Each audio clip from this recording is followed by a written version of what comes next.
आज मुगल काल के 5वें वंशज के बारे में हम चर्चा कर रहे हैं। इसके पीछे वाले क्लासों में, इसके पहले वाले क्लासों में हमने मुगल काल के सबसे शराबी शासक जहांगीर की चर्चा की थी और यह सबसे बड़ी स्थिति है। हम अपने परिवेश में भी देखते हैं कि जैसा हम करते हैं आने वाली पीढ़ी को उसी तरह का उसका रिजल्ट मिलता है, परिणाम मिलता है। और यह स्थिति अकबर का दिया हुआ जो जहांगीर को गिफ्ट में मिला, लेकिन जहांगीर ने जिस तरह से अपने पिता के खिलाफ विद्रोह कर दिया, वैसे ही शाहजहां के समय में इनके लड़कों ने भी विद्रोह कर दिया।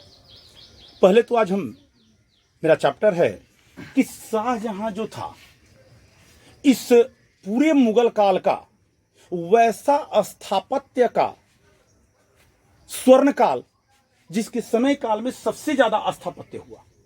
जितने भी मस्जिद, वह चाहे दीवाने आम, दीवाने खास, मोती मस्जिद आगरा में, या जितने भी मस्जिद या जितने भी स्थापत्य की बात कहें, इतना अधिक संख्या में शाहजहां ने स्थापत्य का निर्माण कर दिया था कि इसके साम्राज्य में पैसों की कमी पड़ गई और जिसकी वजह से इनको सैनिक क्षमता को भी घटाना पड़ा था। इस शाहजहां जिसका जन्म 5 फरवरी 1592 को जगत गोसाई के गर्भ, आप जानते हैं ना, मोटा राजा उदय सिंह की पुत्री से शादी जो हुआ था, लाहौर में जन्म होता है। हम लाइन से एक एक पॉइंट्स देखते भी जाते हैं और इसकी सारी चर्चाएं भी करते जाते हैं। इस शाहजहां का जन्म, जिसके बचपन का नाम खुर्रम का मतलब ही होता है आनंददायक। खुर्रम का मीनिंग होता है आनंददायक। देखिए यहाँ पे चर्चाएं भी कर चुका हूं, आनंददायक, जिसका जन्म होता है 5 फरवरी 1592 को लाहौर में जन्म होता है जगत गोसाई के गर्भ से। लेकिन जन्म के साथ ही जिस तरह से जहांगीर शराबी हुआ करता था, कहा जाता है कि शाहजहां उतना बिलासी हुआ करता था। शाहजहां की भी बिलासिता कम नहीं थी और इसकी शादी होती है 1612 में आसफ खां की पुत्री से, जिसका नाम होता है अर्जुमंद बानो बेगम।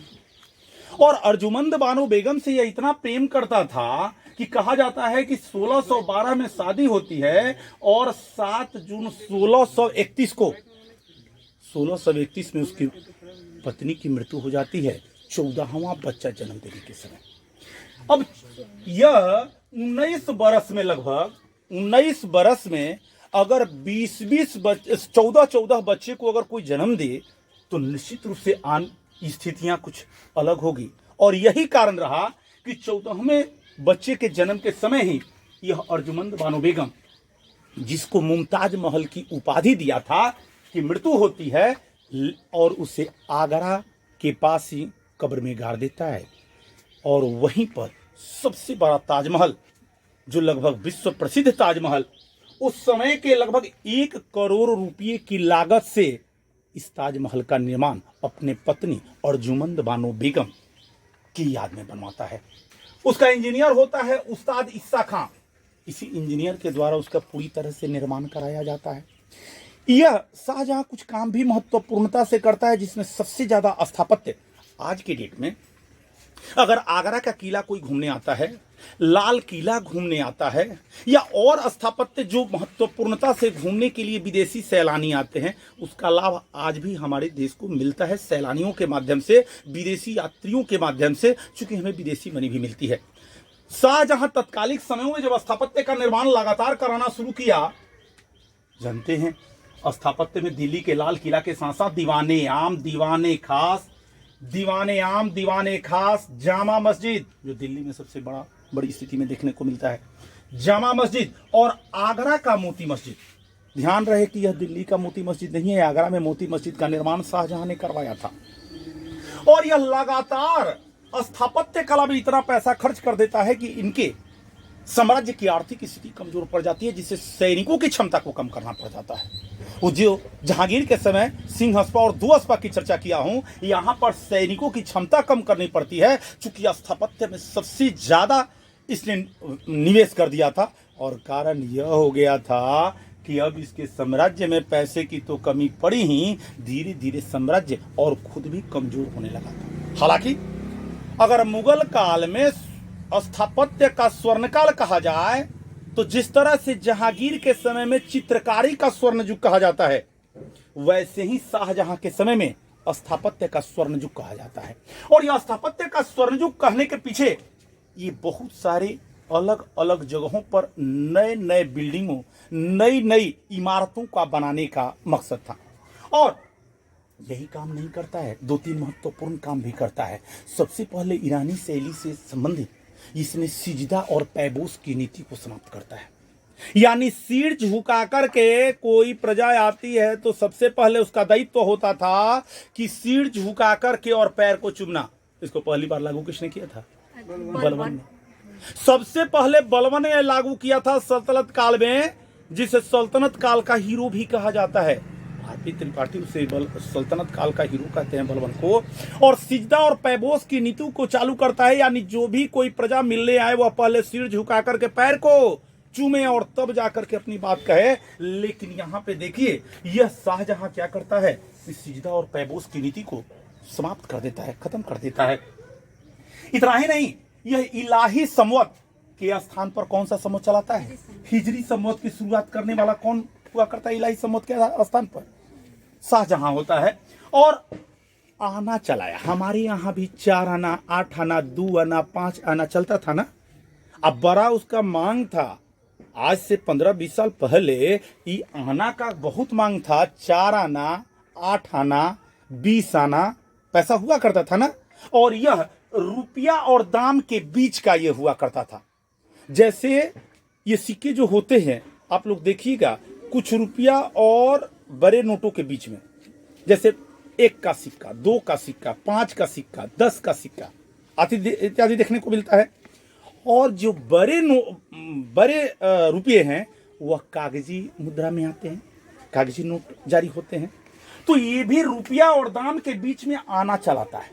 और सबसे बड़ा काम यह एक जो क्वेश्चन आपको एग्जाम में हमेशा पूछता है कि मयूर सिंहासन का निर्माण किसने कराया था? यह मयूर सिंहासन प्रसिद्ध क्यों है? यह मयूर सिंहासन इसलिए प्रसिद्ध है कि इसमें सबसे बड़ा विश्व प्रसिद्ध कोहिनूर हीरा जड़ित यह सिंहासन था। और यह कोहिनूर हीरा दिया किसने था? यह कोहिनूर हीरा इसको देने वाला था गोलकुंडा का वजीर। यहां देखिए, गोलकुंडा का वजीर मीर जुमला। यह गोलकुंडा का वजीर मीर जुमला ने कोहिनूर हीरा तो दिया था, लेकिन एक सबसे बड़ी समस्या कि जैसे ही जिसके पास भी यह कोहिनूर हीरा गया, जिसके पास भी यह कोहिनूर हीरा गया उसको बर्बाद किया। और मयूर सिंहासन पर जैसे ही यह कोहिनूर हीरा को जड़ित किया गया, यहीं पर स्थिति गड़बड़ हो जाती है। और जिस तरह से जहांगीर ने अपने पिता के खिलाफ अप्रत्यक्ष रूप से संघर्ष करना शुरू कर दिया था खुद शासक बनने के लिए, शाहजहां के समय काल में भी यह स्थिति देखने को मिलती है। और अब सामने देखने को मिलती है। जैसे ही पता लगता है इनके 4 लड़के और 3 लड़कियां जीवित थी, 14 को बच्चा हुआ था। अर्जुमंद बानो बेगम 14वें बच्चे के जन्म देने के समय मरी थी ना। उस 14 में से 7 को जिंदा थे, 4 गो पुत्र और 3 गो अलग अलग पुत्रों को सपोर्ट अलग अलग पुत्रियां यानी बहनें किया करती थी। फलना भाई का हम सपोर्ट करेंगे, फलना भाई का हम सपोर्ट करेंगे। अब उसी में जो मजबूत का सपोर्ट कर दी वो हीरो बन गए। अब यहां पर जैसे ही शाहजहां की तबीयत बिगड़ी, 1658 की घटना है। जैसे ही शाहजहां की तबीयत बिगड़ी, चारों पुत्र चल दिए अब दिल्ली की तरफ कि चलकर के क्या कराया जाए, भारत की बादशाहत को हासिल कर लिया जाए। लेकिन उसमें युग निकला औरंगजेब। हालांकि सबसे ज्यादा विद्वान, योग्य और प्रजा में पॉपुलर यानी प्रसिद्धि को प्राप्त हुआ था दारा सिकोह। योग्य भी था, प्रसिद्ध भी था, विद्वान भी था और प्रजा के में उसकी बड़ी प्रसिद्धि थी। शाहजहां ने अपने बड़े पुत्र दारा सिकोह को अप्रत्यक्ष रूप से शासक घोषित भी कर दिया था। प्रजा भी दारा सिकोह को चाहती थी, लघु अकबर के नाम से जाना जाता है। लेकिन दारा सिकोह शायद औरंगजेब जितना कूटनीतिज्ञ न निकला। और जैसे ही पता लगा 1658 में, जैसे ही 1658 में पता लगा कि भाई अब तो पिताजी की तबीयत खराब है, कहीं दूसरा चारों भाइयों में से दूसरा कोई जाकर के शासक न बन जाए, चारों भाई चल देते हैं। लेकिन औरंगजेब कूटनीतिज्ञ था, अन्य भाइयों को अपने पास मिला लेता है और कहता है कि हम अलग अलग लड़ेंगे तो दारा सिकोह पर शाहजहां यानी पिता की छत्र छाया है, इसलिए ऐसा करो कि साथ में लड़ो, और जब हम जीत जाएंगे वहां दिल्ली में दारा सिकोह से, तो आपस में साम्राज्य का बंटवारा कर लेंगे। अब इस शाहजहां की तबीयत ठीक से खराब नहीं होती है 1658 में, तब तक बाकी पुत्र आ जाते हैं और दारा सिकोह यानी उसके शाहजहां के बड़े पुत्र पर हमला बोल देते हैं, और सबसे पहले 1658 में धर्मत नामक स्थान पर हमला बोलते हैं। दारा हार जाता है, दारा हार जाता है। फिर सामूगढ़ के युद्ध में भी दारा को हरा देते हैं। फिर भी दारा सिकोह पर छत्र छाया थी उसके पिता शाहजहां की, और शाहजहां चाहता था कि हमेशा और हमेशा शासक अगर बने तो दारा सिकोह ही बने। प्रजा भी उससे बड़ी ही लाभान्वित थी और बड़ी फेमस था भी।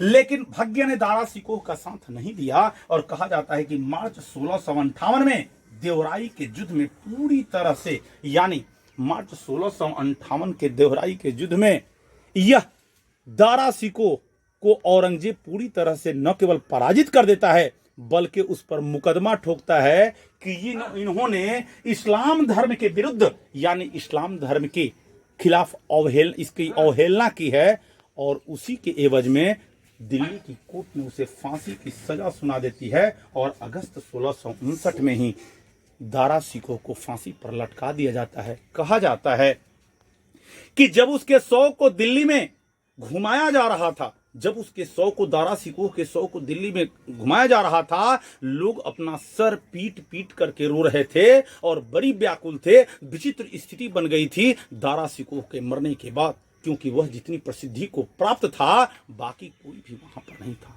लेकिन कूटनीतिज्ञ निकला औरंगजेब, और औरंगजेब की कूटनीतिज्ञता ने यहां पे शाहजहां के बड़े पुत्र दारा सिकोह के शासक बनने की मनसा पर पानी फेर करके रख दिया, और यही स्थिति हुई।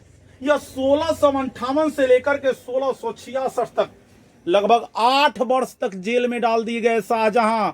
वही शाहजहां जिसने ताजमहल का निर्माण किया, वही शाहजहां जिसने लाल किले का निर्माण किया, वही शाहजहां जो दीवाने आम दीवाने खास स्थापत्य कला का स्वर्णयुग के नाम से जाना जाता है, वही शाहजहां जो विश्व प्रसिद्ध स्थापत्य में अग्रणी भूमिका निभाता है और चित्रकारी में भी अच्छी भूमिका रखता है, लेकिन स्थापत्य में सबसे ज्यादा रखता है। और उसी शाहजहां को 8 वर्ष तक जेल में रहने के बाद 74 वर्ष की अवस्था में 1666 में शाहजहां की लीला समाप्त हो जाती है, और जिस तरह से यह अपने पिता के साथ किया था उसी तरह से इसको भी वही मिलता है, और आने